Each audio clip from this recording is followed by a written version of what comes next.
All right, we're back for hard mode faction wars, and I don't know what Undead and Dwarfs did to earn Plarian favor here, but they're up for a second round. So we've got factions in here with 5 factions with zeros that haven't even come up, but Dwarfs and Undead are back for round 2. So I guess we get to do stages 4, 5, and 6 in these and see what's up. I'm expecting them to get harder and try and get 3 stars of them as well. So let's get into that. Before I do that, though, click on the link in the description below and you can get a bunch of new champs on a new account to help you in faction wars. Normal. So you get Narma, who's an excellent poisoner for clan boss. You get the best epic in the game, Uugo. And you also get Mausoleum Mage and Anax as you progress. All you gotta do is follow 4 steps. Step 1, log out of Plarian Play on the PC and uninstall. Step 2, click the link in the description and register with a brand new email. Step 3, launch raid, complete the tutorial. Step 4, go to your inbox. Narma's there waiting for you. And for a limited time, if you go right now, enter the code Desert Queen, you also can add 2 Hanorok to that along with Narma on day 1. That's really a crazy starting raid. All right, let's get back into faction wars. All right, I'm in the Dwarf Keep. We got 9 stars so far. Stage 4. Beat the stage. 5 champs, no losses, and 10 plus freeze. So let's take a look at what we have for freeze. We have Newt is listed in there, but that's not really fair because Newt, he does a A1. He does it on his A1, but it only works if the enemy can't be turn meter reduced. And in these waves, you're going to be able to reduce the turn meter, so he won't freeze anybody. I have never played with Tormund. He's never seen a battle on this account. This seems like the time to bring Tormund out because Tormund does an AoE freeze. He's only got a 25% chance. I do have that booked, I guess. That's good. But he doesn't freeze on anything else. He does more stuff if they're frozen, but he doesn't freeze anywhere else. He freezes himself. So Tormund, though, AoE freeze, so same chance as one of the frost sets. So you could actually put him in a frost set and double up on that. And then I do have Granjar the Trash on the account. Maybe they're trying to make him useful because he does not Granjar, I'm sorry. I just slighted Granjar. Sorry, Granjar, didn't mean that. Fjorad the Trash. I got this trash mythic, and I think on his second form, sorry, I make that the first form, his A3. He does an AoE and places a freeze debuff for 1 turn. So that's 100%. He doesn't say a percentage chance, and a 30% decreased speed. They're from the Galen pack, they get it for 2 turns. So I guess it's a 5-turn cooldown, which is unfortunate, but you could use it on wave 1 and then wave 3. So if I had him built, boy, he sure beats Tormund, so he'd be the one to use, but he is level 1 on my account. 6-starred, I guess, but level 1, he's got nothing on him. So I guess Tormund, who is 6-star awakened and level 60, would be better for me because I can just throw some gear on him and I'll fight the RNG battle of, seeing him land those freezes. So yeah, Fjorad, I guess it could go on the build list and then hope they buff him as well. So, all right. Anyway, that's enough. Let me get in on that. All right, we just threw Lydia's gear on Tormund, so he's at 275 speed, 562 accuracy. He's got some tank stats too, so we got a built Tormund. So I do have Frolny in there. I'm gonna have to be careful. I'll probably have to rerun this and take Frolny out. He'll probably do too much damage, so I'm gonna go manual. Just give Tormund some turns, so I'll save you the trouble. Well, I actually just set up a team preset, took all my damage dealers out, so my newts are basically just set to not use their Blessed Bash. They're just going to use turn meter reduction on the A1 and the decreased attack on the A2.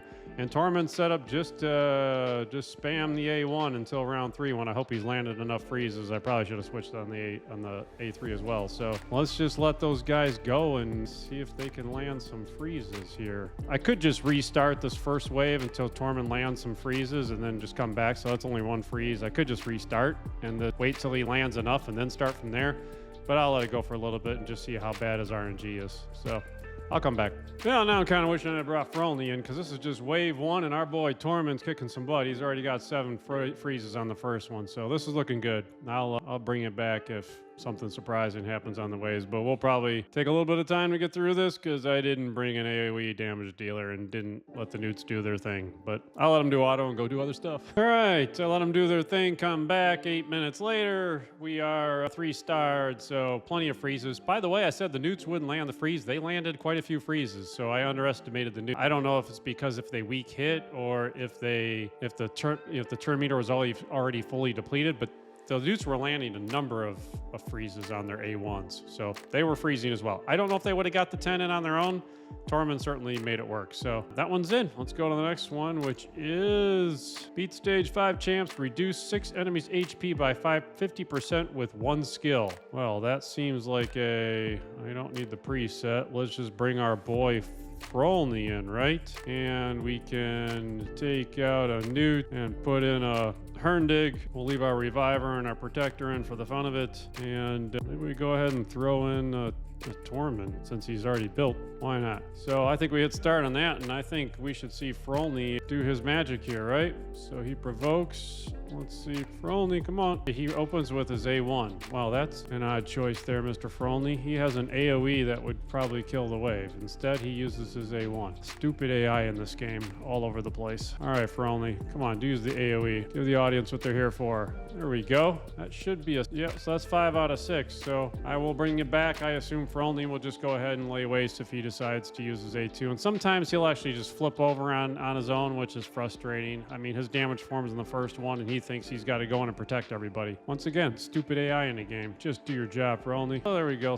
Hey, I'll give him actually credit. There was an unkillable on there, and he went there and stole the unkillable. I guess just after saying the AI in the game is incredibly stupid, there he is going in and stealing the unkillable. Good job, Forneus. All right, actually I had to slow things down there because lost a couple guys in wave 2, so I had to wait for Molly to bring them back. So there's some heavy hitters in that second wave. All right, well, that's 3 stars. I've never even been paying attention to what's up here. I guess I'm getting rare, spiteful remains, and the normal faction war stuff. So, and I haven't paid attention to see if we're getting more of those or if they're the same drops as normal. But all right, that's the second one. Let's get to the third. It is manipulate turn meter 40 times. So it seems like if I go back to that team setup, if I put the newts in opener for Fury of the King and then don't use, then he'll use his A1 all the time. And Fury of the King don't use opener. So that should give them a lot of A1s. And then I already have Blessed Bash turned off. So that's a lot of turn meter reduction. And then I don't have any big damage dealers. So I think I'd bring the same team in. They'll have plenty of time to do their job. And I'll just let it go on auto, go do other things, and bring you back when everybody's finished. Well, they actually got the turn meter manipulation in on round 1 already. But we're 2 minutes in. This could take a while. I'm actually just going to restart it and throw Forneus in, but only tell him to use his A1. It'll still clear faster, and I probably should just let him run, but hey. All right, so they did that easy enough. So Forneus still did most of the damage, even though I was not letting him use his main abilities, but the two did plenty of turn manipulation, so that took no time at all. All right, that's dwarves. So 6 stages down. Ooh, we get the boss stage next time it comes up, which seems how the game likes these guys. Maybe it's tomorrow. I don't know how their system here. Oh, but that will be interesting to see what the boss is like. I have not seen a boss yet, obviously. No one has, so.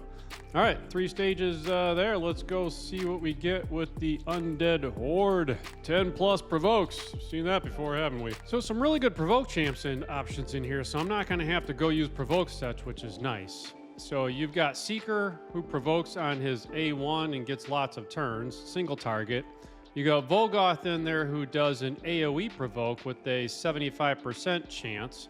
So you could just rerun that on stage, rerun that first wave until he lands all 5, and then you're right off the bat. You got Urost, who's a tank. He's in regen for me. He'll never die. And he has a passive, which has a 50% chance of place and provoke anytime they're an ally with Strengthen is on, and he puts a Strengthen up on his A3 with a 3-turn cooldown. So yeah, it looks like you got a 50% chance with, you got doing them all the time. You got Ultimate Death Knight who can do it on his A1, Husks with Boach doing it on the A1. So lots of provoke champs in here, actually. So really, it's probably more about who can you put in here that can stay alive. So let me put a team together. Well, I'd love to bring a reviver in, but for some reason, I'm not finding one in the faction. So actually, I didn't have Master Vault in there. So do I have any revivers hidden in here? Yeah, I'm not seeing a reviver I would want to bring. It looks like Grinner was the reviver I used to beat the faction originally, but not really good reviver choices in here for me. So I'm going to go speed. I got Morrigan, add Seeker. Vlad can clear waves. I just hope he does a lot of damage. And I do have some healing in here with Vogoth and UDK to take the first hit of anything. So got my provoke champs and some speed and some damage. Let's just see if we can live. I want them to use the right abilities. I didn't set up team settings. So if I just try and go speed boost Morrigan. She's really fast on my account, by the way. Speed boost again with Seeker. Let's provoke the block debuffs champ. Probably first order of business. Clear the waves. So that's decreased defense by everybody on him. Put some fears up. All right, Vogoth, go land your provokes. And he clean sweeps. So that is 5 provokes in the first wave. We are looking good. Can't double provoke, so it doesn't really matter at this point. All right, so that's looking good. I think I will just let them go auto click and then bring them back on the second round. So it looks like Vlad's going to do some good work here.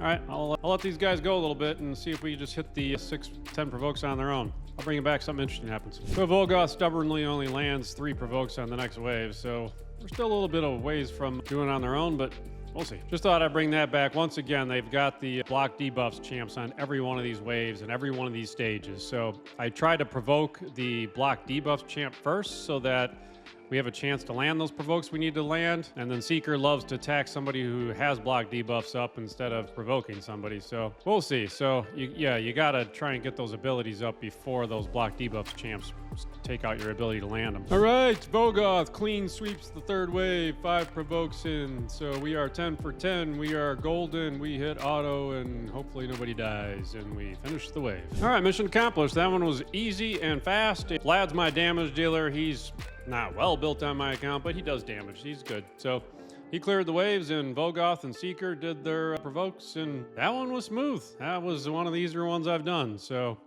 10 plus sleep debuffs. This is the crappy stuff, because, man, I guess there will be worse ones coming up, but how many sleep champs do you think we got? All right, this is my Master Vault and my second Vault. Everybody is shown on my account that does sleep on here. You see a whole bunch of Death Knights. Yeah, the original Death Knight with the 35% chance to sleep on his A1. He's one of the best guys in the faction for me. I don't know if I'm missing somebody. So Loda actually is decent because he or she, whatever he is, has a 50% chance, which is a 75% chance of placing AoE sleep. But it's on a 5-turn cooldown. But it's an AoE and he's spirit, so he'll weak hit the magic champs too. But if you can get all 5 to land on wave 1 and then get it back for wave 3 even, he could probably do the job.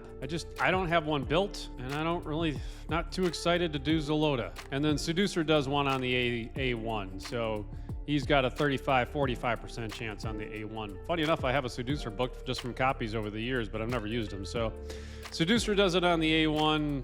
He's the best one. I mean, he's better than Death Knight. But Zolota's really the best one in the faction that I have. But just not excited. So the only other thing you can do, Days set. Which I know somebody in my clan already said they're going to go farm Days gear because they don't have any. I'm kind of fortunate, actually, if I just filter by equipped champs and I go to Days. I do have some gear in here, and mine has 26 speed, quad roll on speed. I've got a helmet with 19 speed, a shield with 18 speed, 23 speed. I mean, I can build a speed champ in my Days gear. So, you know, I got gloves aren't the best, but yeah, I've got some speed gear here. So triple speed on the chest and speed boots. We're good to go. So I can build a 6-piece one. So maybe I can even get a couple champs in Days. But yeah, not too exciting to go do that. But so now what you're really looking for is, you know, I guess, who do you put the sets on? So my best chance for that would be Suzerain Catone. He's got an AoE decreased speed, AoE weaken and decreased defense. And so every skill he's going to use is an AoE. So the day set would be great on him. Problem with him though is he's squishy. And I don't have a reviver in this faction other than my level 50 Grinner. Huh. Well, I'm going with the squishy dude. I got Suzerain in a Days set he actually has 259 speed with crit cap, 184% crit damage, and 362 accuracy, so he can land his debuffs too. So put Vlad in there, I think we'll wreck some people. Problem is, do we land the sleep in time? And if he gets hit, he's gonna die. So I think I'm gonna come back and tell you he's too squishy and this didn't work, but we're gonna try it. Let's go. All right, first attempt, weaken decreased defense. Oh, how's he do? We got weaken decreased defense. We landed 0 sleeps, so we're gonna be right back and keep trying that. Well, I just did 4 rounds where he I've done 4 restarts now, and he's landed 0 sleeps in 4 attacks. I actually went and looked. It's a 4-piece set. It's a 25% chance. That means I've attacked again. That's 5 shots at 5 champs. That's 25 dice rolls, and I've rolled 0 on a 25% chance? That's just not possible, right? Am I missing something? It's a set, so he can't weak hit on a set. I mean, it's just crazy RNG. It's a 4-piece set. I got 4 days pieces, and it's 25% chance to land sleep. That should be on each champ, on each enemy. I just went 5 times with 0 sleep. That's 6 zeros. That's not even possible, right? I wish you guys could tell me what I'm missing here. I realize this video will be over by the time it happens, but there's no way he's done 6 with 0 hits. Well, there it is. Sleep number 1, 7 restarts with 1 sleep. Man, that's brutal.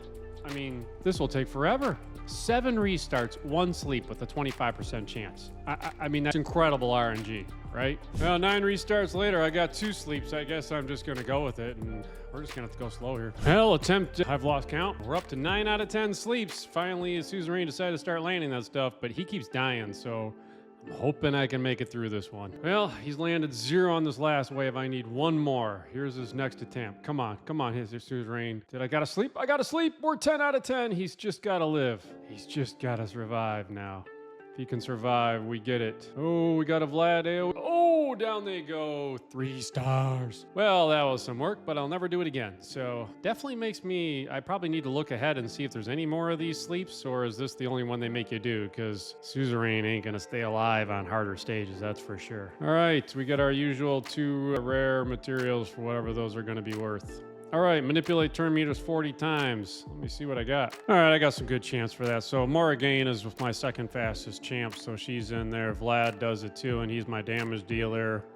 Fabian would be great if he was built, although I'm not sure how much turn meter manipulation he actually does. And then it says Urust does too. So Urust has a AoE with a 75% chance. Mine's only 80, unfortunately. He's not booked. Of decreasing the turn meters by 50% if they're under a poison debuff. So, I don't know that I have anybody on poison debuffs, so it might be the Morrigan show. I guess interestingly, there is the Bad L who's not built on my account and Urust combo. So Bad L throws the poisons. If Urust was booked, he's got a 100% chance, but if you're just doing it for Faction Wars, you could just rerun it, and he's got a 75% chance, which is still pretty good. I mean, I just did a wave with 25% days, right? So the Bad L Urust combo is a pretty good combo if you're just trying to do this for turn meter, if you don't have Morrigan. So even with Morrigan, I could bring the 3 of them. So I will build Bad L at some point. That would definitely be a good combo. So I'm just going to bring those guys in, let them go auto, and then stop them in wave 3 and just see how many turns Morrigan's had in there to be able to do her thing, because that's 5 right there. So, whoa, that's 15 out of 40. I don't know what she did. She must do a double? How is that one skill 15? Well, anyway, Morrigan's incredible for this fight. Wow. I'll let her go then. I'll bring you back. Yeah, I had 15 at the end of the first wave. I kept her skill for the second wave. She did that at skill 1 more time and got 35. So she got 20 on that 1 skill. That's just crazy. So that's what wave 3 looks like. You've got the usual block debuff champs in there, but since we're doing turn meter, there's not really a point to that. And they've got Tormund in there to freeze you, since you're probably bringing turn meter champs, which will make Tormund freeze you. So definitely try to make the waves annoying, but so far we haven't really been hurt. But I do have a pretty tanky team in here, with the exception of Vlad, so he is at risk. He's got to make it through this round, which he's about to try and die. Sure enough, they killed Vlad on that, and I don't have a reviver, so I'm going to have to come back. And maybe I got to save abilities for that. third wave. I mean, Tormund's annoying though because his A1 is an AoE, so he can get to Vlad. Crap. All right, slow route to the third wave here. What I did is I just didn't do Morrigane's speed boost on the first one, so that way Vlad can come in and lock everybody down without getting frozen. So that was just a big change I made. So I won't use Seeker's boost because then he could freeze everybody too. Let's just go in and try and kill that Tormund and get him out of the way. So just taking a little bit slower. Won't use her speed boost again because then he'll freeze me. So probably could take the freeze this time, but Morrigane's got fears on them too to try and stop them from using their abilities. So just being cautious with the Tormund. Oh, finally. So down they go. 12 minutes. Man, I haven't spent this much time in Faction Wars in years as I have in the last few days, that's for sure. Vlad doing the work on the damage, but really everybody keeping everybody alive there. So, all right, that was stage 6. So boss stage next on that one too. That was stages 4 to 6. Hopefully that was brought some information for you. Thanks for watching. Appreciate it.